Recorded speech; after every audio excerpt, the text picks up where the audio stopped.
Assalamualaikum warahmatullahi wabarakatuh. Bismillahirrahmanirrahim. Alhamdulillahirabbil alamin wassalatu wassalamu ala asyrofil mursalin sayyidina Maulana Muhammadin wa ala alihi wasallam. Nama ba'du. Bapak Rektor dan semua teman-teman PWI yang saya hormati. Di sini kita akan mengkaji faslun fil musaraqah ila nusfi fid dima. Bab seharusnya ngambil sikap cepat, musaraqah itu ngambil sikap cepat untuk menyelamatkan mengalirnya darahnya orang Islam. Di sini Imam Izzuddin Abi Salam mengambil ayat wajah rajulun min aqsal Madinah yas'a qala ya Musa innal mala ya'tamiruna bika liyaqtuluka fakhrus inni laka minan nasihin. Terus beliau memberi penjelasan wa kadzalikal musara'atu fi amrin diniyyin yukhafu fautu. Jadi begini ya, kalau dalam fikih Islam misalnya ini ada di beberapa literatur fikih, di semua fikih baik mazhab Syafi'i, Hanafi, Hambali, di semua kitab fikih. Misalnya ada orang mau masuk Islam, terus konsultasi sama ustadz atau sama kiai, Pak saya mau masuk Islam, kamu nggak boleh ngambil sikap monggo ngeteh dulu, itu tidak boleh. Atau apalagi diajak ngobrol dulu, karena 5 menit kita mempersilahkan ngopi dulu itu artinya dianggap kita membiarkan dia dalam keadaan kafir 5 menit dan kita dianggap ikut tanggung jawab. Sehingga di bab, ada ulama yang ngebabkan itu sampai di bab murtad. Termasuk murtad adalah orang yang dimintai mensyahadatkan non muslim kemudian disuruh ngopi dulu atau ngeteh, karena dianggap pembiaran sekian menit masih berstatus kafir. Jadi ibaratnya gini ya, kalau kita mungkin baru bapak-bapak baru pakai celana pendek terus ada orang kecelakaan di jalan, saya tak pakai baju dulu nanti baru kamu saya selamatkan, itu kan naif. Kalau begitu saja naif, apalagi orang yang kafir kemudian pas mau minta disyahadatkan kita bilang monggo mandi-mandi dulu, ngeteh-ngeteh dulu, berarti ada pembiaran sekian menit dia masih berstatus. Artinya begini, kalau dia saat itu kok dimatikan oleh Israel berarti mati dalam status kafir dan kita ikut tanggung jawab karena harusnya bisa Islam andai kan kita mensyahadatkan saat itu juga. Jadi itu bab-bab yang dianggap ekstrim dalam kutubil fikih, bab-bab fikih. Makanya dalam kitab fikih saya berkali-kali ada non muslim mau bersyahadat ke saya, itu saya bilang ke santri-santri saya, saat itu juga harus kamu ajarin meskipun pakai bahasa Indonesia. Yang penting status kafirnya apa? Zina. Baru setelah itu ada hukum sosial ya, mungkin kita nawarin teh atau kopi atau apa.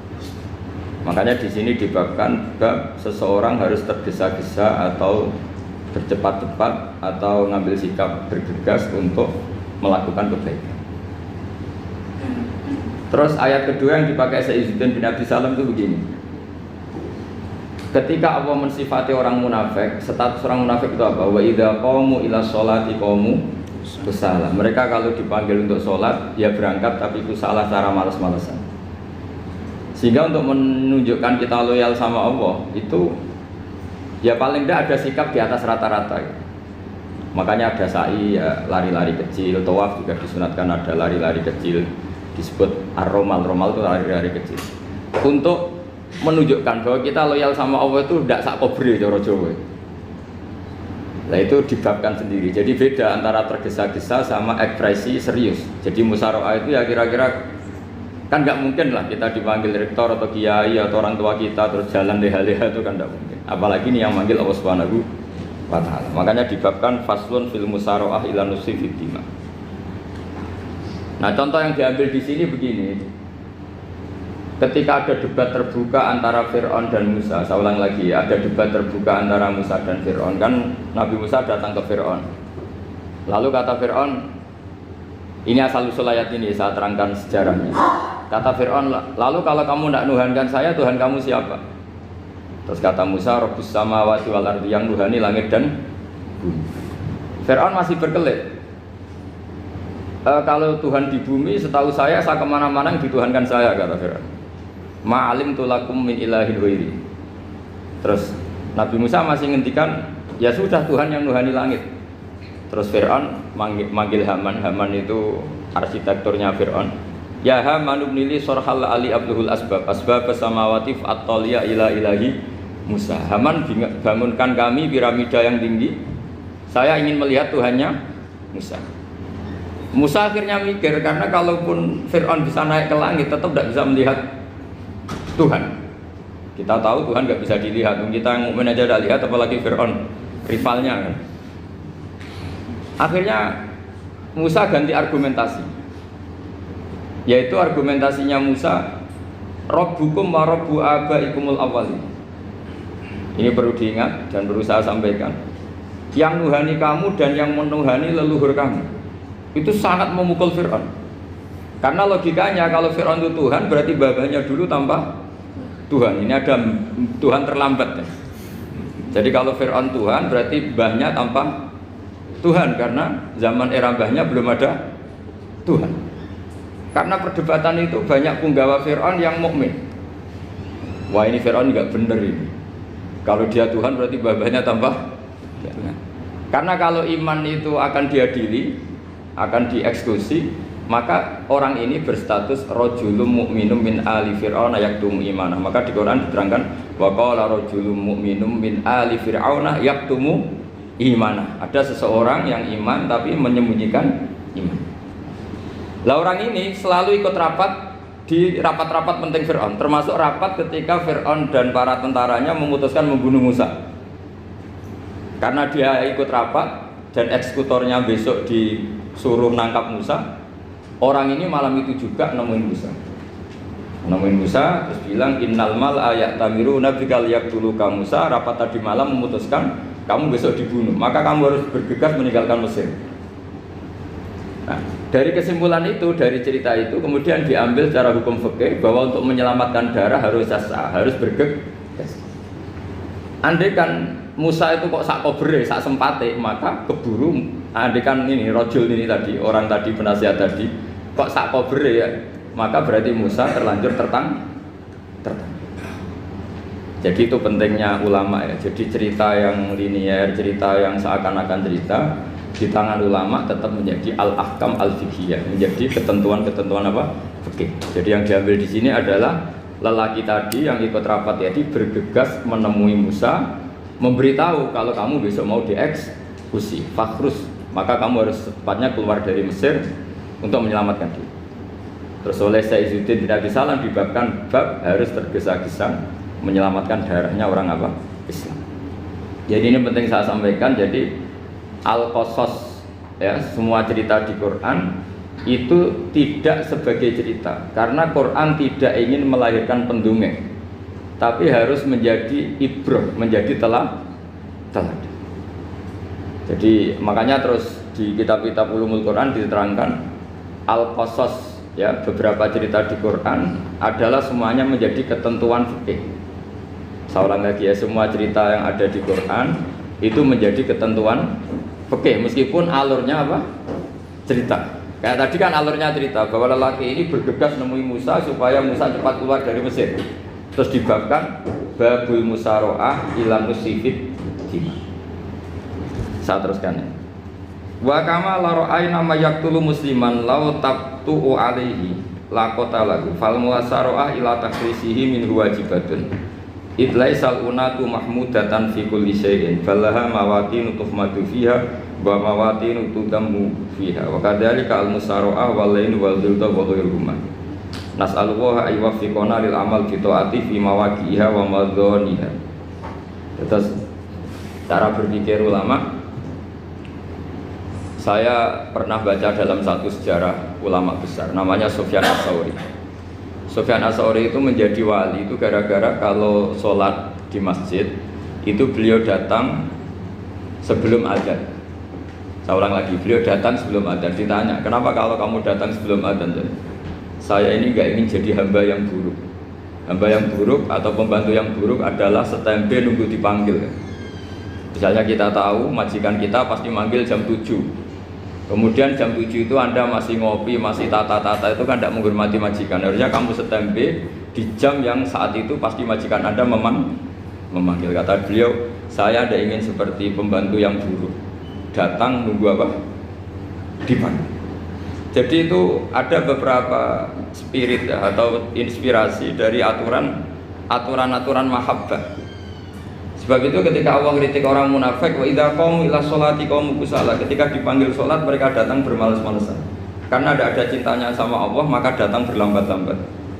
Nah, berarti kalau ekspresi cinta mengharuskan kita datang bercepat. Makanya dalam istilah lain di Quran ini termasuk balaghatul Quran. Di juz 25 itu istilah menuju Allah itu fafirru ilallah. Kita tahu firar itu maknanya lari apa jalan biasa?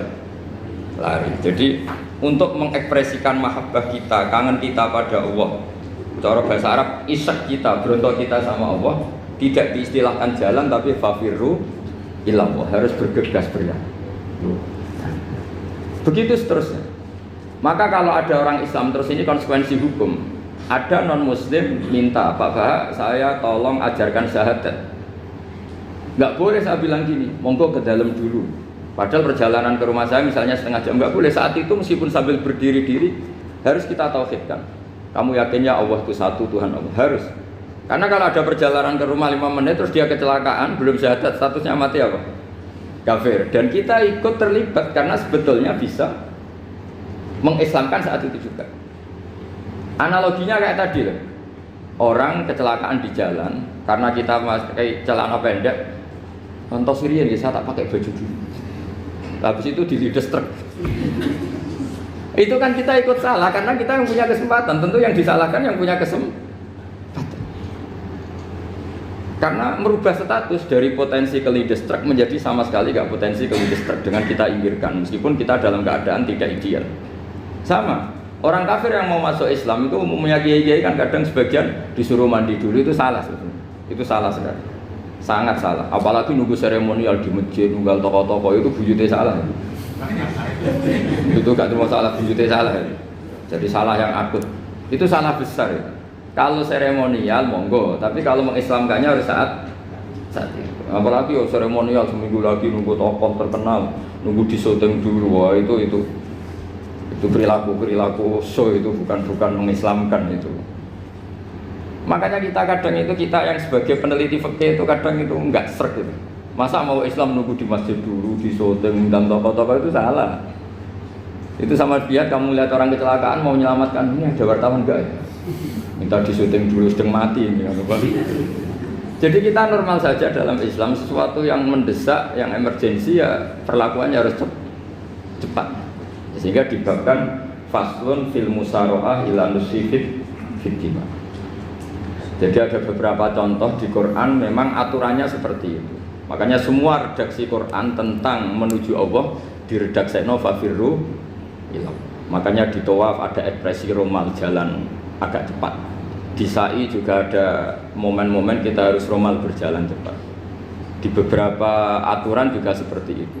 Ya saya ulang lagi, di beberapa aturan Islam juga seperti itu. Nah sekarang efek di hukum haji. Saya banyak baca literatur haji. Haji dalam aturan Islam itu wujuban tarohian, wajib yang tidak langsung mendesak. Kemudian semenjak ada fakta kita harus nunggu, daftar tunggu, itu kita sebagai ahli fikih itu gampang. Misalnya gini, saya umur 20 punya uang, sekarang berapa daftar? 25 juta ya. Saya umur 20 punya uang 25 juta. Saya jomblo misalnya, ya butuh nikah, ya butuh macam-macam. Itu wajib daftar haji apa enggak? Karena kalaupun daftar nunggu 20 tahun. 20 tahun kan asumsi umum masih umur 40, masih hidup lah kira-kira sebenarnya. Nah sekarang kalau ada orang umur 50 tahun punya uang 25 juta, menurut Anda wajib daftar saat itu apa enggak? Wong daftar saja bisa game gitu. Dan kalau misalnya umur 50 ditambah 25 kan 75. Itu kalau orang sumpah sudah cepat mati itu kira-kira. Maka itu menjadi pertanyaan, apakah fikih ini kita rubah? Karena dulu kan orang itu longgar semua. Karena haji zaman Nabi pun tidak langsung dilakukan saat pertama diwajibkannya haji. Jadi Nabi punya sisi unik. Pertama ada tahun diwajibkannya haji, Nabi tidak langsung haji. Sebab itu ulama berkesimpulan kalau wajibnya haji tidak langsung. Maka fikih itu memang unik. Sholat juga gitu. Ada istilah begini dalam sholat. Watajibus sholat ala kulli muslimin wujuban muwassa'an. Di semua kitab fikih takbirnya seperti itu redaksinya. Wajib sholat dilakukan orang Islam wujuban muwassa'an, wajib yang ada longgarnya. Sehingga ketika zuhur jam 12 WIB kita dengar azan, boleh sholat setengah 1, jam 1, setengah 2, jam 2. Karena memang wujuban muwassa'an, memang ada batas akhir waktu misalnya sampai setengah 3. Nah problemnya begini, misalnya setengah 1 Anda pasti dipanggil majikan kamu yang diharuskan melakukan satu aktivitas, misalnya Anda pilot, yang nggak mungkin sholat lagi di kokpit. Apakah status wujuban muwassa'an wajib yang longgar menjadi hilang karena setelah itu tidak ada kesempatan lagi sholat? Apa tetap kita sebagai ahli Islam yang agak balelo tapi alim, misalnya ya sudah tetap jadi pilot?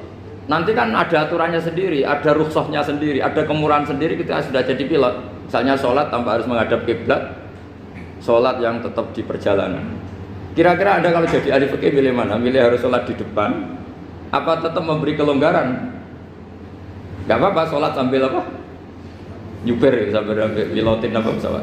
Anda milih mana? Karena kalau konstitusi ilmu itu memang harus ada, dengan tanda kutip ya, memang harus ada nakalnya. Kalau nggak nakal malah gak sah. Memang unik ilmu itu. Karena ilmu itu kalau dipaksakan lurus terus, itu nanti malah bengkok karena menghilangkan rukhsahnya Allah, kemurahan Allah. Tapi kalau dipaksakan rukhsah terus, murah terus, nanti dianggap menyepelekan hukumnya Allah. Maka kita yang ahli fikih itu pusing. Misalnya saya sering ditanya, Gus ini supir bis, kan musafir terus, berarti saya boleh tidak puasa terus panjang Ramadan? Coba kalau ada jadi ahli fikih mesti bingung. Mau boleh, ya boleh terus kayak orang nggak peduli sama Ramadan. Mau mengatakan wajib puasa, kayak nggak peduli dengan kemurahan Allah yang membolehkan musafir tidak puasa. Coba loh, Anda jangan jadi ekstremis yang misalnya bantah tok, protes tok, ini kan. Jadi memang mengkaji ilmu itu. Ya makanya dengan tanda kutip itu harus ada nakalnya. Tapi nakal yang baik, bukan nakal. Nakal itu kalau bahasa Jawa itu kan tidak harus dosa. Seperti anak kecil, menek-menek itu, tuh bocah kok nakal. Padahal anak kecil menek itu haram dah. Enggak kan? Malah orang tuanya yang bentak itu yang haram. Yang nakal betul ya ibunya yang bentak cerewet itu, karena ibunya orang yang sudah mukallaf, sudah tua, salah langkah yaitu bentak. Kalau anaknya naik meja itu ya sebetulnya bahasanya tidak nakal, lucu. Oh jebule pinter conggo iso munggah meja, harusnya diapresiasi. Tapi rata-rata itu semua akal mecah gelas. Coba, malah boe malah mecah tabungan. Bapaknya marah tukang nguras tabungan. Sebetulnya senakal-nakalnya anak kecil itu nakal orang tuanya, itu pasti. Karena ini sudah kena khitab, sementara anak-anak belum kena. Saya pernah punya tamu, karena di tradisi Kiai itu sering punya tamu. Bapak ibunya itu kultus sama Kiai, bentak anaknya disuruh salim sama saya. Anak kecil kan nggak mau jalan-jalan terus, marah. Tak marah orang tuanya tak marahin. Yang dosa itu kamu bentak anak-anak. Kalau anak kecil itu kena diskon rufi al-qalamu an salasin. Di antara aturan Islam apa? Tidak ada keharusan bagi 3 orang. 1 anak kecil sampai balik, 2 orang tidur sampai bangun, 3 orang gila. Artinya anak kamu itu tidak kena khitab untuk sopan sama saya. Kamu yang kena khitab baru sopan sama anak-anak kata. Nah ini ada Jawa itu kadang keliru. Jadi orang tua itu marah-marah memaksakan anaknya sopan. Padahal Allah memberi diskon anak kecil itu belum wajib sopan. Gak apa-apa ada tamu naik-naik itu, asal masih anak kecil. Makanya Rasulullah ketika beliau sholat sujud itu Hasan Husain itu naik. Cara Jawa Nabi itu digawe tumpakan. Semua riwayat mengatakan Nabi itu diam saja, gak berani ngangkat. Sampai sahabat itu ada yang ngomong, ini Nabi sujud lama sekali ada apa? Jadi kita punya riwayat itu ya baru kayak sahabat yang agak nakal. Semuanya itu sujud, tapi ya bareng di atas rata-rata ada sahabat yang belakang ngomong, ada apa tuh ini sujudnya kok lama? Barokahnya itu ditemukan riwayat, oh ono putune tuh. Karena Hasan itu naik di atas punggungnya apa? Nabi. Itu andai kan tidak ada yang ngomong, riwayat ini tidak ditemukan. Barokahnya ada yang melongok itu mungkin kalau sekarang mungkin semua masjid melongok karena orang sekarang jarang yang khusyuk. Kalau dulu hanya 1 yang di belakang. Setelah itu Nabi memberi penjelasan, saya tadi sebetulnya harus mengakhiri sujud saya sesuai aturan umum, tapi ada cucu saya tak biarkan sampai dia puas naik punggung saya, sehingga dia turun baru saya naik. Filosofinya apa? Begini, anak kecil satu tidak kena khitab. Dua, jangan sampai sholat itu jadi problem. Kalau Nabi nyentak Hasan, membentak, putu ono bae sholat kok diganggu, maka sholat menjadi trauma. Gara-gara sholat bahasa bentak saya. Lama-lama anak ini trauma dengan sholat karena dianggap problem. Makanya saya termasuk kiai nggak berpendapat anak kecil nggak boleh di masjid. Sering kan anak kecil di masjid, ayah khutbah rame. Saya termasuk setuju tetap boleh. Kalau dibentak di masjid, maka dia trauma dengan masjid. Wong saya ke masjid dibentak. Lagi pula kadang-kadang orang tuh gaya-gayaan tok. Wah, rame orang khutbah, rame nih. Padahal kalau nggak diramein anak-anak malah udah tidur. Kita kan nggak bisa menjamin kalau perilaku kita lebih baik gitu. Mendingan kan anak-anak main di masjid timbang di karaoke kan. Jadi kan, lah ini maksudnya saya, ini fikih ya. Fikih itu wilayahnya, makanya jadi ahli fikih itu susah-susah gampang. Jenengan jangan hanya berpikir protes dengan ketentuan fikih, mengkaji yang sebanyak-banyaknya. Itu tadi, misalnya Anda seorang supir permanen, supir bis terutama. Kalau truk kan bisa leha-leha, kalau bis kan ada deadline-nya ya waktu. Seperti bis jurusan Surabaya Semarang, saya kan sering naik bis jurusan Surabaya Semarang. Kadang-kadang supirnya melihat saya tanya, Gus saya ini supir, saya ini Ramadan itu gimana ya? Ya saya sudah ngerti setengah nakal, dan senengnya dijawab rasa poso ya saya tahu ya. Tapi masalahnya secara fikih kalau kamu mengharapkan kamu harus puasa terus, kamu melanggar konstitusi ilmu. Memang musafir punya diskon, boleh tidak puasa. Pertanyaannya bayarnya kapan? Wong Syawal ya nyupir lagi, Dzulqa'dah nyupir lagi, nanti sampai Ramadan ya. Nah terus ya pas kamu cuti, biasanya cutinya pas sakit, boleh diskon lagi karena sakit. Coba. Nggak, andai kan Anda jadi ahli fikih milih zaman.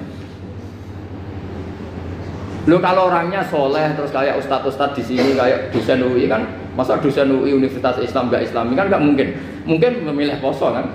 Masalahnya ini kan hukum untuk orang kebanyakan, nggak boleh hukum mosok gak kuat. Sahur jam 3:30 ngombe vitamin pokoknya harus kuat. Itu udah hukum, itu saran. Hukum itu beda dengan saran. Hukum itu hanya berpijak musafir itu boleh iftar. Kalau saran memang boleh, ya usahakan kamu makan 3:30 pas fit nyupir. Terus kalau nyupir selesai jam 10 nanti istirahat. Memangnya majikan bisa ngatur jamnya? Itu fikih. Maka menjadi perdebatan yang namanya pergi itu apa? Menurut Imam Syafi'i, pergi itu ya dari rumahnya ke tempat yang asing, yang tidak wilayahnya namanya pergi. Menurut Imam Ahmad bin Hanbal enggak. Pergi itu tidak kerja. Jadi orang yang supir yang seperti itu namanya tidak pergi, tapi kerja. Tanyakan ke publik, misalnya jenengan ke UI, istri kamu atau suami kamu ditanya, istri kamu kemana? Kira-kira jawabnya bilang pergi jalan-jalan apa bilang kerja? Kerja. Makanya kata Imam Ahmad bin Hanbal, mudi musafar atau orang yang berprofesi, yang profesinya memang harus pergi, kayak traveling atau supir, maka itu namanya tidak pergi, namanya itu kerja. Karena apa? Sekali distatuskan pergi, maka ikut status yang dikatakan Allah dan Rasul, dapat diskon, boleh tidak puasa. Maka terus kita debat tentang definisi. Nah, definisi ini penting karena yang menjadikan hukum rubah itu definisi. Misalnya gini, Mbak ini ngaji saya. Statusnya kalau pakai status saya ajnabi, orang lain Bapak ajnabiyah, maka hukumnya saya melihat Bapak ini haram karena statusnya ajnabi melihat ajnabiyah yang tidak mahram. Tapi kalau di fikih itu ada statusnya. Di antara lelaki boleh muwajahah sama perempuan adalah satu untuk belajar, dua untuk muamalah, tiga untuk kesaksian, empat untuk pengobatan. Itu kan ada pengecualian. Sehingga statusnya sekarang Mbak itu belajar, apa ingin melihat Gus Bah atau Gus Bah itu mengajar atau ingin melihat Mbak? Itu statusnya bisa rubah. Makanya kalau sebetulnya kalau kita marung di warung misalnya Padang, kita nggak pilah-pilah, kebetulan pelayannya perempuan itu masih bisa dikhilaf secara fikih. Saya muamalah marung, cuma kebetulan penjaganya. Tapi masalahnya Pak ini punya daftar penjaga yang cantik, itu yang masalah. Maka pertanyaannya itu marung ke situ demi marung, apa demi melihat? Tidak jawab saja. Demi marung apa demi melihat? Kalau demi marung supaya kenyang, penjaga yang sangar-sangar juga banyak. Akhirnya kalau demi makan, penjaga yang cowok kan banyak. Kalau demi melihat, berarti yang dihitung kan niatnya. Berarti karena muamalah apa karena melihat? Melihat. Itu status. Jadi makanya kalau mudi musafar itu namanya orang pergi atau orang kerja? Orang kerja. Maka menurut pikirannya Imam Ahmad bin Hanbal, seperti itu harus puasa. Karena dia adalah pekerja, bukan musafir. Lalu dalam masalah jumlah 3 hari misalnya, kalau dalam fikih kita, nggak saya kenapa ngomong fikih terus ya, karena banyak yang melupakan fikih. Jenengan pergi haji, zaman Nabi haji itu jamak dan qashar terus.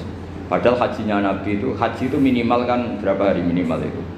9, 10, 11, 12. Sebenarnya haji itu minimal hanya 4 hari. Karena 13 Dzulhijjah bisa nafar apa? Awal. Kalau nafar awal berarti nggak ada kewajiban nafar sani. Berarti yang wajib betul kan tanggal 9 wukuf di Arafah, terus 10 biasanya ifadah sama balang jumroh apa?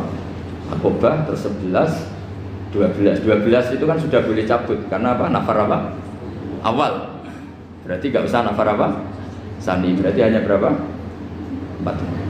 Tapi Nabi haji di Mekah Medina itu sampai 40 hari karena perjalanan. Pertanyaannya, ketika Nabi menjamak dan mengqashar itu cara Imam Syafi'i lis safar. Karena Nabi orang Medina datang ke Mekah dengan jarak 460 kilo, maka Nabi boleh jamak dan qashar. Jadi pikiran Imam Syafi'i, jamaknya Nabi itu lis safar karena pergi. Cara pikiran Imam Malik enggak, jawabnya Nabi itu lin nusuk. Nabi menjamak sholat itu karena melakukan ibadah haji. Efeknya adalah orang Mekah kalau haji itu cara Imam Malik meskipun jaraknya dekat boleh apa? Boleh apa? Qashar, boleh jamak qashar. Lalu terus ada pertanyaan fikih lagi. Lalu jamak qashar itu karena pergi apa karena masyaqqah? Karena repot. Coba kalau sampean kira-kira jawab. Misalnya kita orang kaya bawa uang 1 miliar naiknya Alphard, ada supirnya, ada ajudannya, pergi di jarak 100 kilo. Masyaqqahnya kan tidak ada sama sekali, apalagi di tol kebetulan nggak macet. Kira-kira boleh jamak nggak? Boleh Gus karena pergi, tapi kan nggak ada repotnya sama sekali. Dibanding misalnya yang ngebis bawa beras 1 pintal gitu kan, udah gitu suruhan orang lagi kan pusing. Maka fikih ini untuk memberi hukum itu kalau fikih itu menstatuskan dulu. Ini orang boleh jamak itu karena masyaqqah apa karena safar. Lalu kalau setelah karena safar itu karena jaraknya apa tingkat masyaqqahnya. Kalau karena jaraknya ya tidak juga. Tidak juga gini maksudnya. Mungkin Anda tidak pernah terpikir begini. Kalau saya mau ke Jakarta, kemudian sampai Purworejo itu sudah waktu zuhur. Saya boleh nggak zuhur di situ sama saya? Boleh kan? Padahal perjalanan saya belum capek. Artinya nunggu boleh jamak itu setelah kita menempuh jarak itu apa menuju, sedang menuju dan niat. Sedang menuju dan niat. Misalnya saya mau ke Jakarta, saya orang Sleman mau ke Jakarta, itu sampai mana itu Magelang itu sudah boleh jamak kan? Boleh nggak? Boleh karena saya mau ke. Nah pertanyaan secara fikih mungkin ada tidak terlintas. Ternyata ditelepon sama istrinya nggak jadi pergi. Padahal sholatnya kadung di jamak duhur dan asar. Apakah setelah di rumah sholat lagi? Sama nggak pernah mikir gitu. Karena tidak nekuni fikih. Jadi orang fikih itu sudah pusing, makanya jangan diprotes terus. Kita ini sudah pusing, tapi orang itu enak aja protes terus. Tidak menurut jenengan nanti wajib sholat lagi enggak? Dia bolehnya jamak kan berdasar berstatus musafir. Ternyata setelah Magelang ditelepon istrinya enggak jadi. Dia kadung sholat duhur dan asar. Setelah pulang masih jam 1. Terus ada asar, wah bukan sholat. Kalau menurut Anda sholat lagi apa enggak? Jangan saran. Kalau saran, wah sebaiknya sholat lagi. Itu tidak hukum, itu saran itu namanya. Saran dengan hukum beda. Sholat lagi pada. Loh, ketika ada jaga itu berdasar malas atau berdasar hukum? Apa?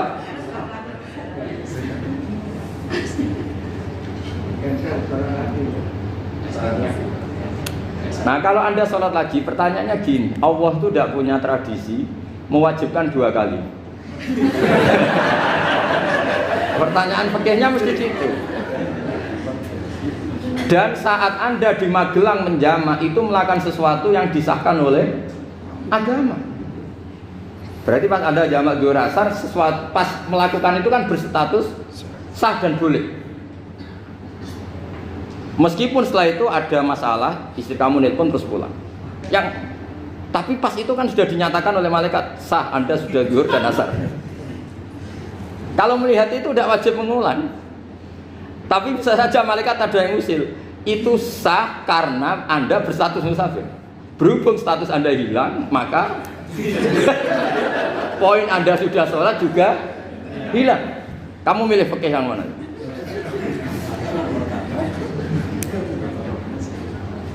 Jadi peneliti fikih itu beda dengan orang-orang yang dengarin protes. Beda karena nekuni. Nekuni itu beda karena ada konsekuensinya. Makanya fikih itu sampai saya punya kitab fikih itu dikarang satu orang itu jumlahnya 20 jilid. Per jilid itu segini. Jadi satu meja ini dikarang satu orang. Itu mulai yang presisi, yang detail sampai yang khayal. Yang khayal juga ada. Yang khayal itu tadi beliau banyak menghayalkan diri. Suatu saat Anda datang ke Mekah itu hanya butuh waktu 20 menit. Zaman itu belum ada pesawat. Lalu boleh gak jamak? Boleh gak nakal? Nakal itu begini. Sampai orang kaya punya jet pribadi. Misalnya Anda Ronaldo masuk Islam, orang kaya. Itu bisa gak puasa? Karena begini. Misalnya dia orang, contohnya orang Arab. Orang Arab, jangan orang. Gak, contohnya itu dibalik saja. Di sini itu kalau imsak jam berapa? Imsak Ramadan jam berapa? 3:30 aja biar aman ya. Kalau 3:30 kan pasti imsak. Dia terbang ke Mekah. Jadi orang sini puasa jam 5 kan mulai puasa. Dia terbang ke Mekah kan masih malam. Makan terus dia. Mekah mau ada matahari terbang lagi ke barat. Karena dia menghindari berstatus puasa. Atau sebaliknya, dia orang Mekah jam 12 puasa. 12 siang puasa. Dia, wah kalau 6 jam lagi buka, bisa barabe saya. Terbang ke Indonesia. Ke Indonesia terbang baru 1 jam, di sini sudah buka. Itu khayal. Jadi itu ada khayalnya. Itu lama dulu sebelum ada pesawat sudah mengkhayal gitu. Bolehkah orang yang di Masyriq ke Maghrib demi itu? Kalau Anda jadi Raja Salman jam 1 kok sudah nggak kuat apa? Puasa, itu diberi saran terbang ke Indonesia. Itu kalau pakai jet kan nggak sampai 9 jam, 1 jam ke Jakarta. Sudah ada wow akbar. Bukan. Boleh enggak? Loh mau kamu enggak bilang, oh enggak boleh. Loh di Jakarta sudah huruf syamsi. Masa sudah matahari terbenam orangnya enggak boleh? Bukan. Lah ya. Apa? Kalau resikonya gini, sampean mungkin nggak mikir, resikonya gini, kalau dia berstatus musafir, bolehnya buka karena musafir, pertanyaannya dia wajib bayar.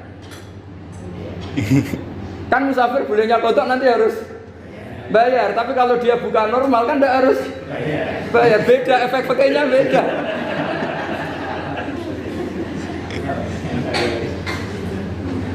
Sampean jangan protes, Gus Baik gimana, mau ngaji malah tidak senang. Ini kan ngajinya para dosen, para pegawai, jadi harusnya itu jadi mufti, ngaji untuk jadi mufti, bukan ngaji untuk mendengarkan. Jadi makanya saya mohon jangan sering protes sama ulama sudah pusing. Karena efek-efek hukum itu tidak gampang. Kayak tadi misalnya, kalau dia boleh buka atas nama musafir, resikonya wajib bayar. Masalahnya Raja Salman ini mau enggak gitu. Dia inginnya. Maka pertanyaannya itu kitab yang milik saya tadi yang 20 jilid tadi. Ulama itu mulai dulu sudah membayangkan bagaimana kalau suatu saat ada satu kendaraan. Kenapa ulama bisa membayangkan itu? Karena ada buruk. Meskipun mereka nggak numpak buruk hanya Rasulullah, tapi kan bisa bayangkan ada toyul waktu itu bisa dilipat. Karena ulama dulu ahli astronomi, jadi bumi itu bulatnya gini, muternya gini. Berarti suatu saat ada satu ilmu di mana orang ngambil satu posisi terus melewati toyul waktu, ngalami lintasan waktu. Mulai dulu itu sudah dibicarakan. Pertanyaannya lalu status orang ini kayak apa? Misalnya tadi orang Mekah ingin cepat buka terbang ke Indonesia. Orang Indonesia menghindari imsak, misalnya 3:30, dia belum sahur. Wah, kalau saya di Indonesia ini sifatnya sahur. Wah, saya tak terbang ke Mekah. Wah, enak kan terbang di Mekah ternyata masih jam 8. Wah, bisa makan sepuasnya jam 8 malam, maksudnya jam 20. Kan enak dia. Bar wareg balik ning Indonesia wis jam 1 siang. Jam 1 siang kalau ingin cepat buka terbang ke timur. Langsung buka. Berarti dia kira-kira puasa aja 3 jam. Tapi terus ya mungkin kalau sampean, lha opo Gus urip repot-repot ngono tinggal turu ndelok sinetron kok buka dhewe. Itu tidak hukum, saran itu namanya apa? Kalau hukum tetap tadi yang dikatakan puasa adalah imsak, mulai jam imsak sampai hurubus samsi. Lalu pertanyaannya lagi, hurubus samsi sampai imsak itu konversi jam apa nyata-nyata hurubus samsi? Kalau yang diliwati khatul istiwa itu nyata, fi'lan, kalau dalam bahasa Arab fi'lan awaqiyah. Tapi kalau Anda orang kutub, saya sering kirim-kiriman surat sama mufti-mufti yang ada di Timur Tengah, di Eropa, konsultasi maksudnya. Orang kutub itu kan tidak ada matahari, tidak ada apa-apa. Jika kalau Anda baca kitab di kutub, mesti Gus Ba ajaran pembohong. Misalnya orang kutub ngaji saya, kamu harus subuh sebelum matahari terbit. Sekali matahari terbit waktunya hilang. Duhur setelah matahari agak ke barat. Asar kalau matahari terbenam hilang waktunya. Terus mereka mesti bilang mataharinya di mana? Maka pertanyaannya, boleh gak mengkonversi waktu untuk orang kutub? Jadi misalnya pola umum subuh jam 4:30. Berarti antara subuh dan qadha itu 1,5 jam. Subuh sama duhur polanya berapa berarti? Kalau 4:30 sampai jam 12 itu 6 sama 7,5. Berarti ya kira-kira habis subuh nunggu 7,5 jam baru duhur, nunggu 3 jam baru asar, nunggu 3 jam baru maghrib. Berarti waktu puasa kira-kira antara jam 4 sampai jam 6. Berarti berapa jam itu? 12 sama 2 14 jam. Oke, berarti orang kutub harus puasa 14 jam. Tidak bergantung waktu mata. Tapi ada lagi pertanyaan usinya gini, lalu 14 jam Gus itu dimulai dari mana? Apa asal 14 jam? Apa harus ada konsensus setarnya? Masih ada PR lagi. Menurut kamu gimana? Ada konsensus setarnya dimulai jam 4 dini hari. Apa asal jumlahnya? Imsak 14 jam. Mikir lagi kan? Itu di Denmark itu ada satu musim di mana siang terus sampai sekian bulan. Siang terus sampai orang sana itu capek. Kenapa ada siang terus? Logikanya kan tadi bumi itu bulat-bulat. Saya juga belajar falak, belajar astronomi. Kalau tepaan kamu di sisi yang barat agak utara atau agak selatan, matahari ini nyentrong terus. Sehingga bumi molak-malik ya kamu kesentron terus karena kita ini kan tepaan di katulis istiwa, di khotul istiwa. Sebenarnya khotul istiwa itu bahasa Arab dari kata khotul istiwa. Khotun itu garis, istiwa itu tengah. Lah, Islam itu oleh Allah memang dipilih di tempat paling top yaitu Mekah. Mekah Ka'bah itu surratul ardi. Jadi sebelum ditemukan ilmu astronomi itu Nabi sudah ngendikan Al-Ka'bah surratul ardi. Ka'bah itu pusarnya bumi. Sehingga di Ka'bah itu satu-satunya area yang terbebas dari medan magnetis. Karena dari utara dan selatan benar-benar di tengah. Maka potensi jam paling akurat di dunia itu ya hanya jam yang di Mekah itu. Karena apapun akuratnya teknologi di Amerika atau Jerman, karena jam itu dari logam tetap ketarik medan magnetis, entah berapa 00, tetap kena. Misalnya jam di Jerman lebih dekat mana kalau Jerman? Mesti ketarik medan magnetis, entah berapa kadarnya. Karena materi jam dari logam. Sementara di Mekah karena di tengah itu terbebas dari medan magnetis. Nah, sehingga yang segaris dengan Mekah kayak Indonesia itu semuanya khotul istiwa. Nah kalau khotul istiwa normal itu artinya ya 12 siang secara umum ya 12. Sehingga ulama Indonesia kalau ngaji itu lebih gampang, lebih tidak dianggap bohong. Karena ya ada terbitnya matahari, ada zawalus syamsi, ada hurubus syamsi. Coba kalau kitab itu Anda baca di kutub utara sama kutub selatan, murid kamu bingung semua. Ini gimana Ustadz, tidak ada matahari kok semuanya diukur pakai matahari. Lalu pertanyaannya dikonversi kan? Pertanyaannya kalau dikonversi pakai apa gitu? Asal 14 jam apa harus sepakat dimulai jam berapa? Milih mana? Milih sepakat. Pertanyaannya kalau sepakat, ukurannya siapa yang jadi ahlul halli wal aqdi?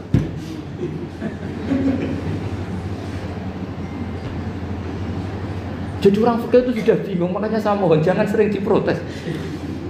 Saya pernah ketemu ulama, saya kan sering ikut komunitas di New York. Itu andekan dibur, itu pas persis Ka'bah. Jadi buminya itu kalau dibur itu pas persis Ka'bah. Lalu pertanyaannya, ada kiblat tidak di sana? Ya bumi kan gini ya. Kalau dalam bahasa falak itu ada rubuk namanya. Rubuk itu bumi yang sewaktu itu hanya yang seperempat. Ya bumi yang sewaktu itu hanya seperempat. Jadi kita sekarang siang, berarti yang baru siang hanya seperempat bumi. Nanti yang malam ya hanya seperempat bumi. Ya, misalnya sekarang kita di sini siang, di Arab Saudi kan belum, ini masih setengah 6. Ini sekarang di Arab Saudi baru setengah 6. Lah itu ada daerah di mana dengan Ka'bah itu pas atas sama bawah. Harusnya kan bebas arah. Apa? Bebas arah. Lalu orang sana sholatnya itu menghadap kemana?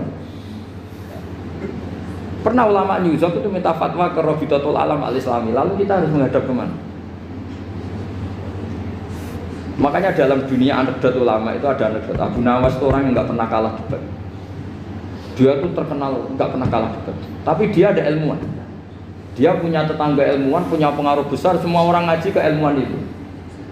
Mantelnya bukan main, karena dia ahli falak, ahli astronomi. Mau nandingi dia tidak bisa, gak nandingi itu reputasinya jatuh. Orang itu berteori kalau bumi itu bulat-bulat. Kalau kamu jalan ke sini, maka akan ke titik yang sama. Suatu saat si profesor ini kemalingan, terus minta tolong Abu Nawas rumah saya kemalingan. Terus lari kemana malingnya? Ke timur. Setelah ke timur, larinya ke timur. Abu Nawas lari ke barat. Terus ditanya, sudah tak bilangin malingnya lari ke timur kok kamu lari ke barat. Nanti ketemu di titik yang sama. Sebenarnya itu profesornya makal. Oh kamu nyindir. Artinya Abu Nawas gak terima. Teori Anda itu gak bisa. Secara keilmuan benar, tapi secara faktual gak boleh. Berarti kalau ada orang ngejar istrinya lari ke timur, dia harus tetap ke barat. Nanti ketemu di titik yang sama. Jadi malingnya tuh lari ke timur, Abu Nawas ngejar ke barat. Ketika ditanya profesornya, sudah bilangin malingnya tuh lari ke timur, kenapa ada ke barat? Kata Anda nanti ketemu di titik yang sama karena bumi bulat-bulat.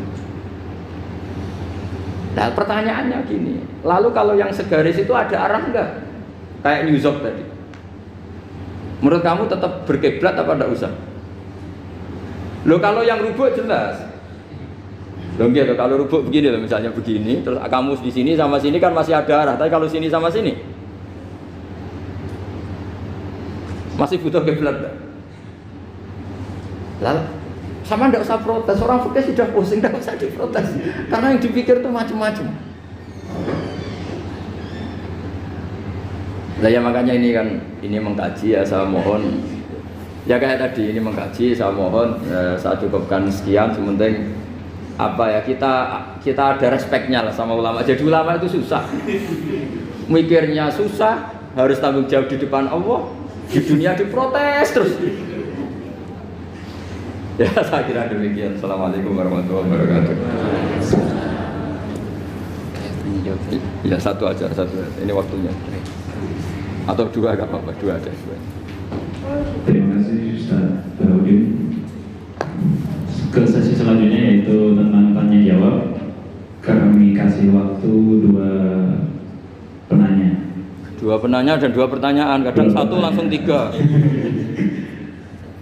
Ya, silakan Pak dan Pak Sus.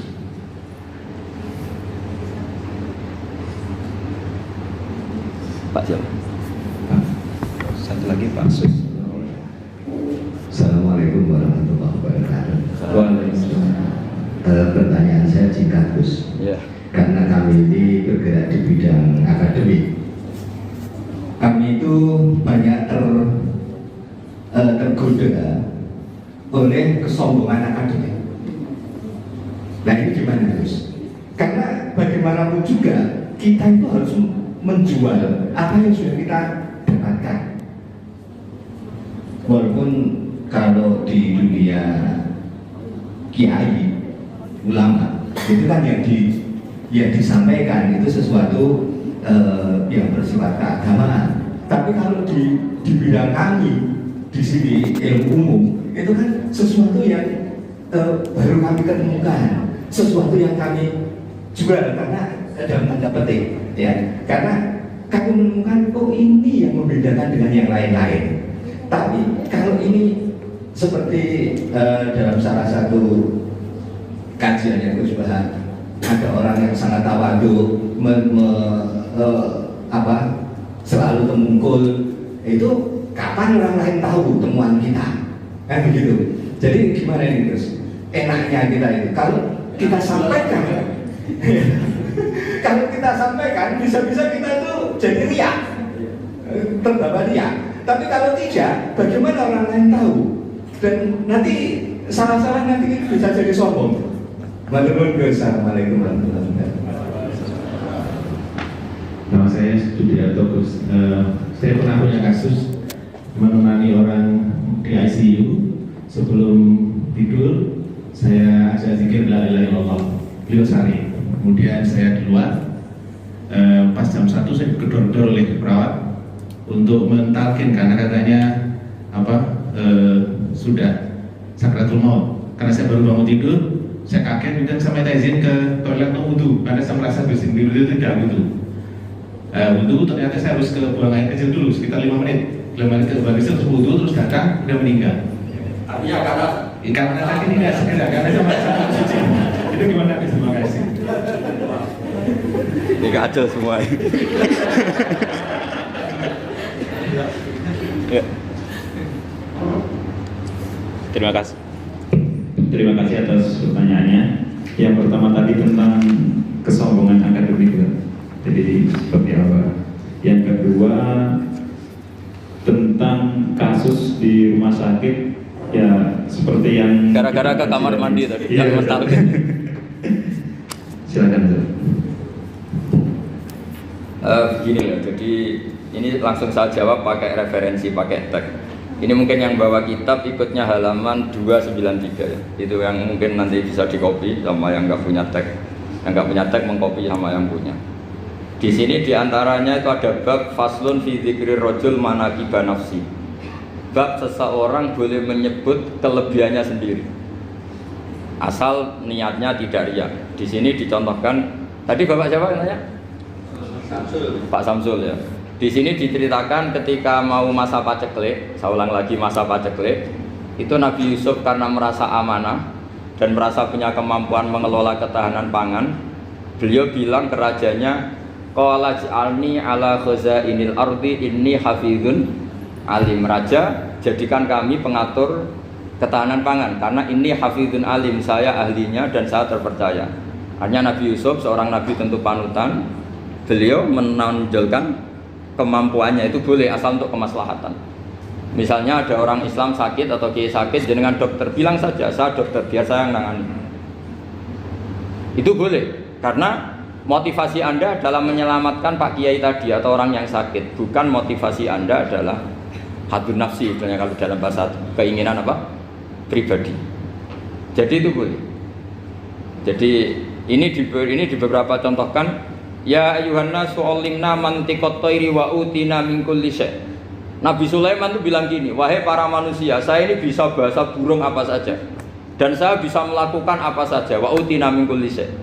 Nabi Sulaiman ngendikan begitu karena ingin menunjukkan betapa sayangnya Allah ke saya. Sampai saking sayangnya Allah, saya bisa menguasai bahasa burung, bahasa binatang. Jadi motivasi seorang Nabi itu ingin menunjukkan betapa kudrohnya Allah tidak terbatas. Nah buktinya apa ya? Buktinya Sulaiman, sama tak cerita. Nabi Sulaiman itu kalau ke masjid itu mesti jagungan sama orang miskin. Terus beliau bilang gini, miskinun yujalisu miskinan, ayo podo kerene jagungan. Karena beliau dengan kenabiannya meskipun kaya raya itu tidak merasa punya sama sekali karena semuanya milik Allah Subhanahu wa Ta'ala. Dan beliau buktikan beliau kaya raya itu untuk bangun Baitul Maqdis yang semegah itu semuanya pakai asetnya Nabi Sulaiman. Ketika bisa memperkerjakan jin dan setan juga untuk bangun Baitul Maqdis, bukan untuk bangun dirinya, rumah dirinya. Ya ini dicontohkan satu Nabi Sulaiman, dua Nabi Yusuf.